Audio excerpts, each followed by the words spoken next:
Subscribe now and press the bell icon. Never miss it. तो hi hello everyone, आप सभी लोगों का स्वागत है महिंद्रा के ऑफिशियल यूट्यूब चैनल पे और मैं कुलदीप महिंद्रा तहे दिल से आप लोगों का स्वागत करता हूं हिंदी के शानदार सेशन में। और भाई सबसे पहले आज मेरे पीछे आप लोगों को दिख रहे हैं अपकमिंग बैचेस। बहुत सारे कैंडिडेट पूछते रहते हैं सर अपकमिंग बैचेस का हाल, तो मैंने कहा सबसे पहले काम ये करते हैं, सबसे पहले सभी कैंडिडेट्स को ये बता देते हैं। 5 अक्टूबर से बैचेस शुरू हो रहे हैं। 5:30 बजे से बैंक का बैच है और 1 बजे से एसएससी का बैच है। फटाफट से सब लोग इनरोल करा लेना, अपनी तैयारी को बेहतर बना लेना, बूस्ट कर लेना, अच्छे से कॉन्सेप्ट सीख लेना, बढ़िया से मॉक लगा के जल्दी से सिलेक्शन ले लेना। सही है, चलिए अब बिल्कुल टाइम वेस्ट ना करते हुए सीधे हम लोग सेशन की शुरुआत करते हैं। सवाल आएंगे और आप लोग कमेंट बॉक्स में अपने जवाब देते जाएंगे। सबसे पहला सवाल, घर का बेदी फिन द ब्लैंक्स डाए, क्या डाए? ये आप लोगों का होमवर्क था, तो इसका जवाब बिल्कुल आप लोगों का सही था। इवन है घर का बेदी लंका ढाए। और विष्णु भाई ने तो इसमें पूरा का पूरा कमेंट करके आंसर भी प्रोवाइड करा दिया था, जो बहुत अच्छी चीज थी। ठीक है, अगला, नाच ना जाने फिन द ब्लैंक्स टेढ़ा, क्या टेढ़ा? मुहावरे को कंप्लीट करना है बस। कमरा टेढ़ा, गाना टेढ़ा, कमर टेढ़ी हो गई या आंगन टेढ़ा?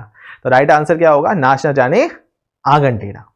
अगला सवाल, चाय किस भाषा का शब्द होती है? चीनी का, जापानी का, अंग्रेजी का कि फ्रेंच का? तो चाय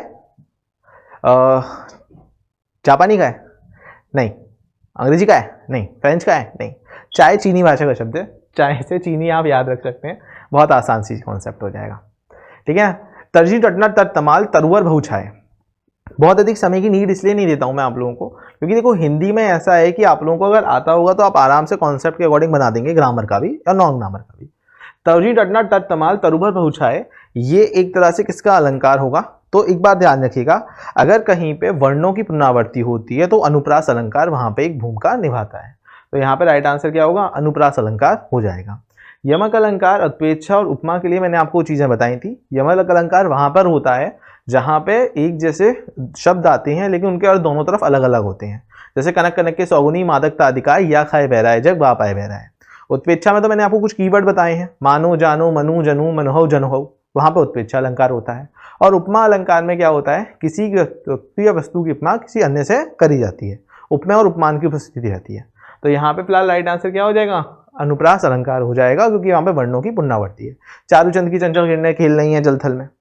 ठीक है ना। रघुपति राघव राजा राम, तो र की आवर्ती है, तो मेरा ख्याल है जवाब बिल्कुल पूरी तरह सही आ चुका है। अनुप्रास अलंकार यहाँ पे भी जवाब बिल्कुल सही हो जाएगा। अगर आप एक जगह कॉन्सेप्ट सीख लेते हैं तो उसका फायदा आपको दूसरी जगह कॉन्सेप्ट से होता है। चिरायु शब्द में कौन सा उपसर्ग प्रयुक्त हुआ है? चिर, चिर, आयु या यु? तो इसका राइट आंसर क्या होगा? चिर इसका सही जवाब हो जाएगा, चिर। ठीक है, बढ़े आगे। उपसर्ग क्या होते हैं? जो वर्ड की शुरुआत में लगते हैं। अगला सवाल, धुंधला शब्द में कौन सा पत्ते उपयोग हुआ है? धूं, धुंध, ला या क्या? तो आप लोगों को देखो पत्ते साफ साफ समझ में आ रहा होगा। धुंध शब्द है, उसमें ला लगा दूं तो क्या बन जाएगा? धुंधला। तो कौन सा पत्ते यूज हुआ है? ला, धुंधला। अगला सवाल, दोष हर्ता में कौन सा पत्ते उपयोग हुआ है? तो राइट आंसर क्या होगा? हर्ता। दोष हर्ता में कौन सा पत्ते उपयोग हुआ है? हर्ता। अगला सवाल, किस शब्द में उपसर्ग नहीं है? इसमें से कौन सा वैसा शब्द है इसमें उपसर्ग उपयोग नहीं हो रहा है, मतलब उसमें उपसर्ग यूज ही नहीं हुआ है? ये आपको बताना है। अप प्लस वाद अपवाद, पर प्लस जे, पर प्लस भाव, ओड प्लस ना, क्या लग रहा है? लगाओ दिमाग। उपसर्ग वो होते हैं जो शब्द की शुरुआत में होते हैं। इसमें ये बताना है कौन से में उपसर्ग नहीं है। तो ओढ़ना शब्द में उपसर्ग नहीं है। ओ बड़ा डना कुछ नहीं होता ना, मीनिंगलेस हो जाएगा, मीनिंगलेस हो जाएगा, ओढ़ने में नहीं होगा। अगला, संस्कार में कौन सा उपसर्ग यूज हुआ है? देखिए संस्कार में अगर आप संधि विच्छेदन पर चलेंगे तो संस्कार एक व्यंजन संधि होती है। आप लोगों को मैंने बताया था अगर आधा अक्षर कहीं पे आता है, बिंदी कहीं पे आती है तो व्यंजन संधि का पार्ट हो जाता है। तो इसका संधि विच्छेदन क्या होगा? सम प्लस कार, संस्कार, है ना, सम प्लस कार, संस्कार। चलिए अगला सवाल, पुरोहित में कौन सा उपसर्ग लगा है? पुरोहित में कौन सा उपसर्ग लगा है ये आपको बताना है। पुरोहित में कौन सा उपसर्ग लगा है? अच्छा, अगर आप में से कोई इसमें संधि बता सके तो बड़ी खुशी होगी। ठीक है, जैसे आप लोगों का होता है ना मनोभाव, आपने अगर शायद ही सुना होगा मनोभाव, तो इसका संधि विच्छेदन आप कैसे करेंगे? मनोभाव का संधि विच्छेदन होगा मन प्लस भाव, मनहा प्लस भाव। तो एक बात ध्यान रखिएगा छोटी सी, ये किसका भाग बन जाता है? विसर्ग संधि का भाग बन जाएगा, पुरह प्लस हित, पुरोहित। अच्छा, विसर्ग संधि के लिए मैंने एक और बात बताई थी, और कौन से विसर्ग संधि वाले होते हैं? अगर कहीं पे भी नी या दू से शुरुआत करते हुए शब्द आते हैं तो वो भी विसर्ग संधि वाले होते हैं, है ना। उनके साथ अगर शा लगा होता है, सा लगा होता है, सा लगा होता है और क्या लगा होता है, और रा लगा होता है, तो इनका लोप हो जाता है। जैसे दुर्जन, नीरव, है ना। और आप लोगों का सॉरी नीरव नहीं, है ना, निर्विकार, जैसे आप लोगों का एक मैंने एग्जाम्पल दे दिया, दुर्जन एक एग्जाम्पल दे दिया, है ना। चलिए अगला बढ़ते हैं। अवनत में कौन सा उपसर्ग यूज हुआ है? अवनत में कौन सा उपसर्ग यूज हुआ है ये आपको बताना है। उपसर्ग क्या है? जो वर्ड की शुरुआत में लगे। देखो मैंने पहले ग्रामर का पार्ट इसमें रखा है, क्योंकि उपसर्ग, संधि, समास, पर्यायवाची, विलोम शब्द, इनमें से सवाल आने ही हैं, मतलब डैम श्योर आ रहे हैं, ये तो है ही है। और फिर अब हम लोग गद्यांश पे फोकस करना शुरू कर देंगे ज़्यादा। गद्यांश सीधे सीधे उसका एक सेशन रखेंगे, क्योंकि गद्यांश तो आना ही है, जो आना ही है उस पर मेन फोकस रखो ना। अवनत शब्द में कौन सा उपयोग हुआ है बताइए, कौन सा अब लग रहा है आपको? वनत होता है क्या? अव होता है क्या? नत तो हो नहीं सकता, वो तो पत्ते हो जाएगा, ये तो सूखा सूखा खत्म कर सकते हो। अवन होता है क्या? ता तो फिर वो पत्ते हो जाएगा, ये भी खत्म कर लो। अब बताओ, तो सीधे सीधे अव आ जाएगा, अव प्लस नत, अवनत। सावधानी में कौन सा पत्ते यूज हुआ है? तो सावधानी में सीधे सीधे दिख रहा है, तो मैंने कई बार एग्जाम्पल में भी आप लोगों को पढ़ाया है। सावधान के साथ ई लगता है तो वहां पे सावधानी बढ़ती है, सावधान प्लस ई तो इसका बनेगा सावधानी। तो राइट आंसर होगा ऑप्शन नंबर 1, सावधानी। अगला सवाल, कनिष्ठ में कौन सा पत्ते यूज हुआ है? पत्ते आप लोगों को बताना है, इसमें कौन सा पत्ते यूज हुआ है, यानी कि पीछे लगने वाला वर्ड कौन सा है? ट तो हो नहीं सकता किसी एंगल से, ता तो आ ही नहीं सकता, है ना, ये तो हटाई दो। बताइए कौन सा होगा, सोच के आप लोगों को क्या लगता है कौन सा पत्ते उपयोग हुआ है? इष्ट लगेगा, है ना, कन प्लस इष्ट, कनिष्ठ। जो शब्द जो अंत में जोड़े जाते हैं उन्हें क्या कहते हैं? तो उन्हें क्या बोलते हैं? सीधे पत्ते, है ना। इसमें ज़्यादा टाइम नहीं दिया, है ना, यहाँ पे ज़्यादा टाइम देने की जरूरत है ही नहीं। उपसर्ग जो वर्ड की शुरुआत में जोड़े जाए, पत्ते वो जो वर्ड के लास्ट में आए। पख्यात में कौन सा उपसर्ग लगा हुआ है ये बताना है। अच्छा एक बात मुझे बताइए, अगर आप फेमस हो जाते हैं तो उसको क्या बोलते हैं? आपकी क्या बढ़ती है उससे? आपकी उससे ख्याति बढ़ती है ना। कैसे लिखते हैं ख्याति को? सर ख्य या और ती। तो ख्याति अगर मैं ऐसे लिखते हैं तो मैं ख्यात ऐसे लिख सकता हूँ, हाँ है ना। तो बताओ सोच के कौन सा लगा है? सीधे सीधे बन गया, प्र लगा है, प्रख्यात। अगर कोई सी सवाल में उलझो तो खुद से सवाल पूछो, सबसे पहले सवाल में उलझते ही खुद से सवाल पूछो और उसका जवाब मिल जाए तो वही जवाब हो जाता है। कितना आसान है, ठीक है ना। हल्दी का तद्भव क्या होगा जल्दी से बताइए? हल्दी, हल्द, हरद, हरिरीतिका। तो तद्भव और तत्सम शब्दों का अंतर आप लोगों को पता है ना। तत्सम शब्द क्या होते हैं? तत्सम शब्द का मतलब होता है संस्कृत भाषा के शुद्ध रूप, यानी कि जिनको हम एज इट इज यूज करते हैं, जैसे जो शुद्ध रूप में रहते हैं। जैसे हम लोग सोने को बोलते हैं स्वर्ण, तो स्वर्ण एक तत्सम शब्द है। दुग्ध एक तत्सम शब्द है। आज की भाषा में हमने उसे अशुद्ध कर दिया है, हम मॉडर्न अप्रोच के साथ चले गए हैं, अपने लिए हमने भाषा को परिवर्तित कर लिया है। जैसे आज मैं सोना बोलता हूँ, आज मैं क्या बोलता हूँ? आज मैं क्या बोलता हूँ? जैसे मैं दूध बोलता हूँ। आज की डेट में तो और टेक्नोलॉजी बदल रही है ना। पिताजी पहले बोला जाता था, फिर पापा आया, फिर आज की डेट में डैड बोला जाता है, डूड बोला जाता है। तो बहुत सी और ज़्यादा भाषाएं बदलती जा रही हैं, वो एक अलग बात है। लेकिन तत्सम तद्भव का अंतर मेन आपको समझ में आ चुका होगा। तत्सम शब्द वो शब्द होते हैं जो संस्कृत भाषा का शुद्ध रूप होते हैं, जिनको आप एज इट इज यूज करते हैं नॉर्मल रूप में। जैसे दुग्ध हो गया, स्वर्ण हो गया। तद्भव वर्ड का मतलब होता है जो संस्कृत भाषा का अशुद्ध रूप है या फिर नया परिवर्तित करा हुआ रूप है, या मॉडर्न अप्रोच के हिसाब से हमने उनको भाषा में हिसाब से बदल लिया है। जैसे आप लोगों का दुग्ध का दूध या फिर स्वर्ण का सोना। तो क्लियर है ना अंतर सबसे पहले आप लोगों के माइंड में। तो इसका राइट आंसर क्या होगा? हरित को क्या बोला जाता है? हल्दी बोला जाता है। ए ऑप्शन यहाँ पे सही जवाब हो जाएगा। अगला, हंसुए के ब्याह में खुरपी का गीत, इसका मतलब क्या होगा बताइए? हंसुए के ब्याह में खुरपी का गीत। इच्छित वस्तु को प्राप्त करना, किसी की कमाई या परिश्रम का लाभ अयोग्य व्यक्ति द्वारा उठाया जाना, संपूर्ण लाभ स्वयं उठाना, बेमौके की बात करना। तो राइट आंसर क्या होगा? बेमौके की बात करना। अगले और, हाथी का बोझ हाथी ही उठाता है। हाथी का बोझ हाथी उठाता है। कभी हाथी को चींटी के ऊपर बैठा हुआ देखा है? हाथी चींटी के जोक बड़े सुने होंगे सबने, लेकिन ऐसा नहीं होता ना। तो इसका मतलब क्या होगा? असंभव बात है। अपने काम से काम रखना, लोगों की ना सुनना, अपने मतलब में मतलब रहता है, उससे लोगों से मिलके नहीं रहता। बड़ा काम बड़े ही कर सकते हैं। तो राइट आंसर क्या होगा? बड़ा काम बड़े ही कर सकते हैं। कुछ काम ऐसा होता है ना, छोटे बच्चों के लिए नहीं होते हैं, वो बड़े और समझदार लोगों के लिए होते हैं। ऐसे बोला भी जाता है उनको, वो चीज़ अनुभव से आती है धीमे धीमे। तो ऑप्शन नंबर सी यहाँ पे सही जवाब हो जाएगा, बड़ा काम बड़े ही कर सकते हैं। अगला सवाल, झूठा सच उपन्यास के लेखक कौन थे? अज्ञेय साहब थे, मुक्तिबोध थे, यशपाल थे, हजारी प्रसाद द्विवेदी थे। 90% कैंडिडेट यहाँ पे जो कमेंट करता है वो हजारी प्रसाद द्विवेदी को लेकर कमेंट कर देता है, लेकिन इसका राइट आंसर तो यशपाल निकलता है ना। तो इसका राइट आंसर यशपाल है। एक तरह से वन लाइनर के पॉइंट ऑफ व्यू पे आपको याद रखने की अप्रोच में चला जाएगा कि आप लोग इसको क्या रखिएगा, सीधे कट टू कट इसको आप याद रखिएगा कि हाँ सर, इसका जो हमारा सही जवाब है झूठा सच उपन्यास के लेखक कौन है? यशपाल जी हैं। प्लुत स्वर कौन सा है?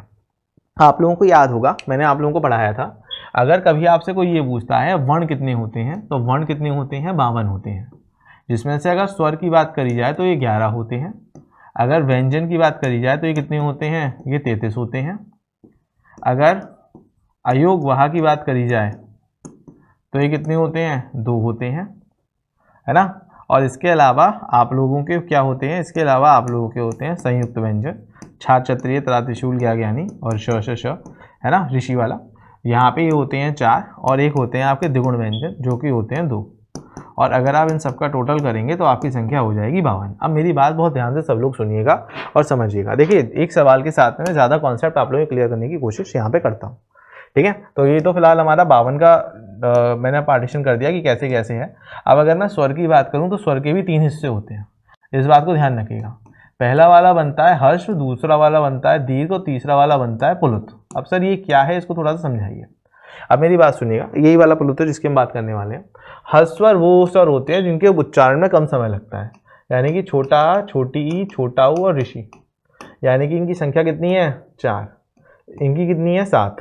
बड़ा आ, बड़ी, बड़ा ऊ, बड़ा आ, बड़ी ई, बड़ा ऊ, ए और ओ।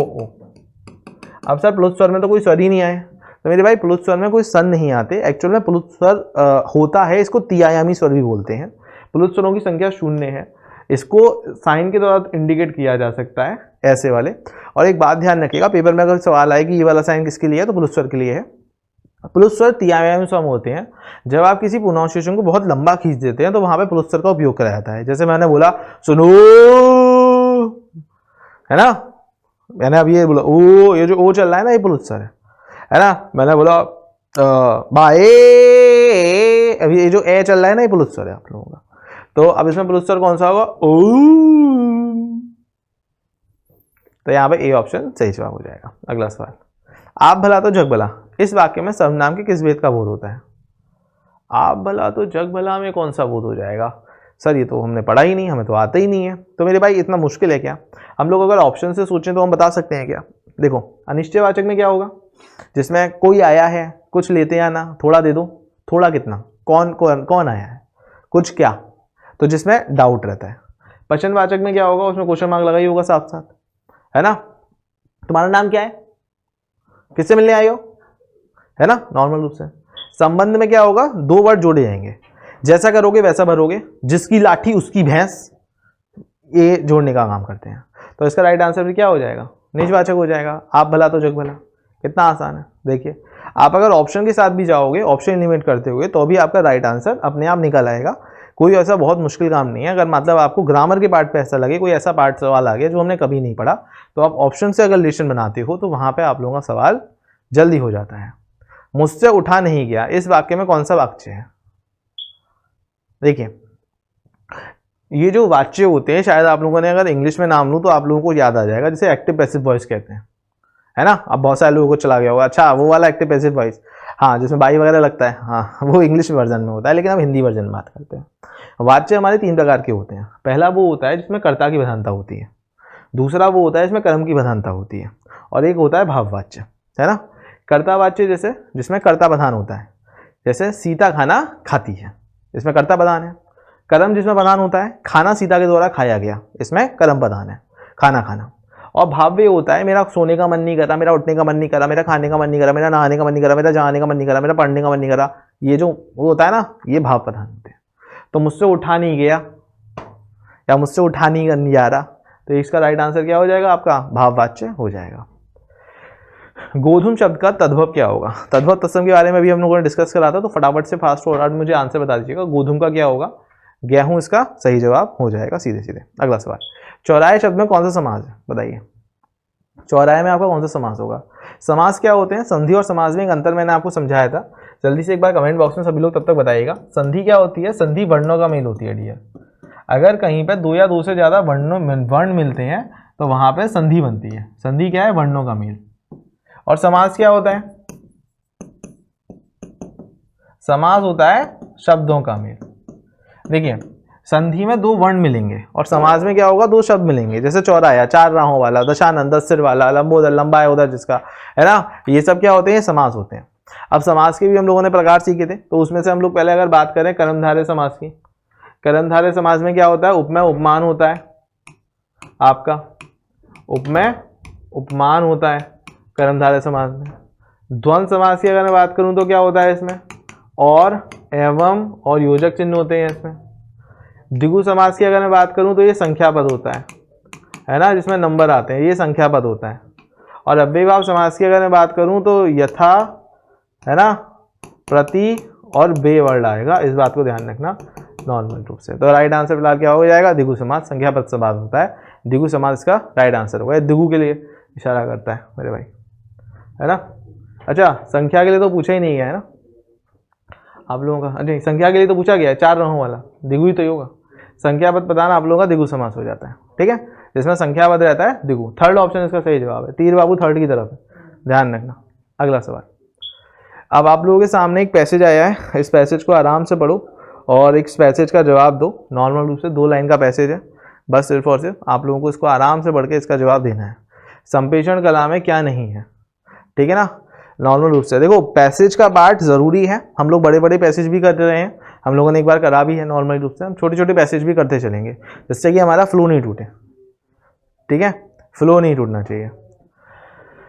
स्पष्टता, आत्मविश्वास और विषय की अच्छी प्रकार और प्रभावशाली भाषा में अपने विचारों और भावनाओं को व्यक्त करना ही संप्रेषण है। संप्रेषण मतलब कम्युनिकेशन, कम्युनिकेशन है, ठीक है ना, जो निरंतर बात से निकाली जा सकती है। संप्रेषण कला में क्या नहीं आता?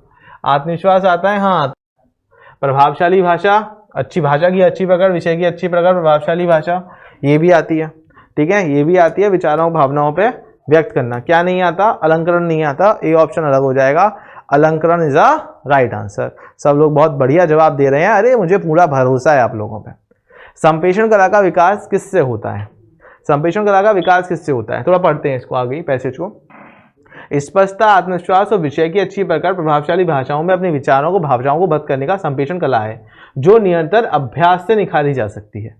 मतलब अगर आप बार बार प्रैक्टिस करते हैं किसी भी चीज़ से, तो ये तो बोला ही जाता है कि प्रैक्टिस आपको बेहतर कर सकती है, लेकिन यहाँ पे एक बात पैसेज में साफ साफ बता दी गई है, संप्रेषण कला भी पैसेज से निखारी जा सकती है। अच्छा, एग्जामिनर ध्यान रखिएगा, पैसेज के बाहर कुछ मत सोचिएगा और एक बार पैसेज को पढ़ लिया करिए। रीजन मैं बताता हूँ पैसेज को पढ़ने का। कभी कभी कछुए और खरगोश की कहानी में हम लोग को पता है कौन जीतता है, सर कछुआ जीतता है, लेकिन अगर पैसेज में एग्जामिनर ने खरगोश को जिता दिया तो आपको खरगोश को ही टिक करना पड़ेगा, आप आउट ऑफ द बॉक्स नहीं जा सकते बेटा, है ना। तो इसका राइट आंसर क्या होगा? अभ्यास, ठीक है। अगला सवाल, हांडी का एक ही चावल देखते हैं, इसका मतलब क्या होगा? कष्टों को झेलने के बाद आदमी आदमी बन जाता है। किसी परिवार, जाति या देश का एक ही आदमी देखने से पता चल जाता है कि शेष कैसे होंगे। बेईमानी का पैसा बुरे कामों में लग जाता है। हिसाब करने से कड़ा, दान देने में उदार। तो इसका राइट आंसर क्या होगा? ऑप्शन बी होगा। किसी परिवार, जाति या देश का एक ही आदमी देखने से पता चल जाता है कि शेष कैसे होंगे, है ना। तो इसका right answer option number B है। आई होप क्लियर है। आगे, हाथी चले बाजार कुत्ते भौंके हजार। हाथी चले बाजार कुत्ते भौंके हजार। स्थिति बड़ी अनिश्चित सी है, अपने काम से काम रखना, लोगों की ना सुनना। कठिनाइयां झेलते झेलते आदमी ऊंचा पद पा जाता है। भरपेट खाना चाहिए। तो हाथी चले बाजार कुत्ते भौंके हजार, इसका मतलब क्या होगा? तो सर सीधी सी बात है, अपने काम से काम रखना, लोगों की ज़्यादा ना सुनना, है ना, सीधी सी है। ऑप्शन नंबर 20 का सही जवाब हो जाएगा। अगला सवाल, हराम की कमाई हराम में गंवाई। हराम की कमाई हराम में गंवाई, तो इसका राइट आंसर क्या होगा? बात कहते ही काम नहीं होता, बात कहने का कार्य संपन्न होने की इच्छा करना। बेईमानी का पैसा बुरे काम में लग जाता है, तो राइट आंसर क्या होगा? बेईमानी का पैसा बुरे काम में लग जाता है। हराम की कमाई हराम में कमाई। अगला, सिर फट गया उसका मानो वही अरुंधत है। आप लोगों को अभी मैं शुरुआत में थोड़ी देर पहले भी यही वाली बात बोल रहा था, शायद आप लोगों को याद होगा। अगर कहीं पे कभी भी आप लोगों का आता है मानो, जानो, मनहऊ, जनहऊ, है ना, तो ये कभी भी अगर आपके शब्द दिखें तो आप सीधे सीधे टिक कर दो। कौन सा अलंकार होगा? उत्प्रेक्षा अलंकार होगा। ये इसका सीधा सा कॉन्सेप्ट होता है। ये जब भी आप लोगों के वर्ड आ जाए तो आप सीधे सीधे बोल दो, ये उत्प्रेक्षा अलंकार का भाग होता है। यमक अलंकार, श्लेष और मानविकरण अलंकार, यमक और श्लेष को तो अभी हमने थोड़ी देर पहले डिस्कस करा था। मानविकरण अलंकार वो अलंकार होते हैं जिसमें एक निर्जीव चीज को आप मानवीकरण की, मानव की उपमा दे देते हो। जैसे मैंने बोल दिया सर वृक्ष के हाथ खड़े हुए है बढ़े चले, तो वृक्ष के हाथ नहीं हो सकते, है ना, तो इस प्रकार। हाँ मैं हूँ वृक्ष आओ मेरे प्यारे बच्चों, देखो वही वाली चीज है जो अभी मैं सिखा रहा था, तो शायद आप लोग इसका जवाब पूर्ण रूप से दे देंगे। अब यहाँ पे हाँ मैं ही वृक्ष हूँ आओ मेरे प्यारे बच्चों, तो क्या वृक्ष बोल सकता है ना, तो वृक्ष बोल नहीं सकता, यानी कि कैसा अलंकार हो जाएगा? ये मानवीकरण अलंकार हो जाएगा। जब आप किसी निर्जीव को मतलब एक सजीव मानव के रूप में आकृति करवा देते हैं तो वह मानवीकरण अलंकार का भाग बन जाता है। प्रेमचंद उर्दू में किस नाम से जाने जाते थे? तो उसका राइट आंसर गणपत राय, नवाब राय, गणपत राय। बताइए क्या होगा? तो आप लोगों को सोच के बताना है। तो यहाँ पे राइट आंसर जो भी रहेगा जल्दी से सोचिएगा और जल्दी से इसका आंसर करने की सोच बताइएगा। प्रेमचंद को उर्दू में क्या लिखा जाता था? तो राइट आंसर क्या होगा? नवाब राय। अच्छा, प्रेमचंद जी का अन्य नाम धनपत राय था, लेकिन अगर वर्ड आता है उर्दू में तब आप नवाब राय पर टिक करिएगा। अगर पेपर में ये सवाल आता है प्रेमचंद जी का अन्य नाम क्या था, तो प्रेमचंद जी को धनपत राय के नाम से भी जाना जाता था, ठीक है ना। लेकिन उर्दू में आए तो नवाब राय। कंठ का उच्चारण स्थान क्या होगा, ये आपको बताना है। तो देखो आप बोल के भी देख सकते हो, अदरवाइज आपको याद भी रह सकता है। जो कंठ होता है वो इसका उच्चारण स्थान होता है क, ख, घ, तो कंठस्थ इसका सही जवाब हो जाएगा। अगला सवाल, जिसके पास कुछ ना हो उसे क्या बोलते हैं? अकर्मण्य, अकंचन, अल्पज्ञ, नगण्य, अकिंचन, ठीक है। अगला सवाल, लंबोदर में कौन सा समास है? बताइए। देखिए अव्ययभाव समाज में क्या आता है? अव्ययभाव समाज में आता है यथा, पति और वे। अब अगर मैं यहाँ पे बात कर रहा हूँ कर्मधारय समाज में क्या आता है? कर्मधारय समाज में उपमेय उपमान रहता है, ठीक है। अच्छा, द्विगु समाज में क्या आता है? सर जो हमारा द्विगु समास होता है, जो हमारा बहुव्रीहि समास होता है, ये संख्या पद होता है ना। चौराया, दोपहर, सप्त सिंधु। तो लंबोदर कैसा समास होगा? लंबोदर लंबा है उधर जिसका मतलब श्री गणेश, जिसमें तीसरा पद प्रधान होता है। तो आप इसको ऐसे बोल सकते हो, तीसरा पद प्रधान, मतलब इसमें आपके पर्यायवाची बन जाते हैं या एक अन्य वर्ड ही बन जाता है। तो राइट आंसर क्या होगा? बहुव्रीहि समास होगा। लंबोदर हो गया, नीलकंठ हो गया, ये सब किसको इंडिकेट करते हैं? बहुव्रीहि समास को इंडिकेट करते हैं। चौकन्ना होना, इस मुहावरे का मतलब यहाँ पे क्या होगा? चौकन्ना होने का, ठीक है ना। चौकन्ना होने का मतलब क्या होगा? सावधान होना, अकड़ होना, तैयारी होना, पढ़ाई करना। तो राइट आंसर क्या होगा? चौकन्ना होना मतलब सावधान होना, चौकन्ने हो जाओ, सावधान रहो, ठीक है ना। अब ये वाला सवाल आप लोगों के लिए रहेगा होमवर्क। उपमा, रूपक और उत्प्रेक्षा किस अलंकार के भेद हैं? ये सवाल आप लोगों के लिए होमवर्क रहेगा। इसका सर्च करना, बढ़िया से गूगल करना, इसका जवाब मुझे सोच के बताना, है ना। वैसे शायद आप लोगों को पता होगा, शब्दा रहेगा, अर्था रहेगा, ठीक है। आंसर करिएगा। मेरी 2 क्लासेस की टाइमिंग है। एक तो 9 बजे मेरी क्लास चलती है किसकी? रीजनिंग की, बैंकिंग के लिए, और एक मेरी 6:30 बजे क्लास चलती है किसकी? हिंदी की और रीजनिंग की। हिंदी की क्लास का मेरा टाइम है MWF और रीजनिंग की क्लास का मेरा टाइम है TTS, ठीक है ना, 6:30 और 9 बजे। सही है। तो बस इसी के साथ आप लोगों से अलविदा लेते हैं। प्रैक्टिस करते रहिए, पढ़ते रहिए, ज़रूरी है। और इसी के साथ अलविदा। Thank you so much. Subscribe now and press the bell icon. Never miss an update.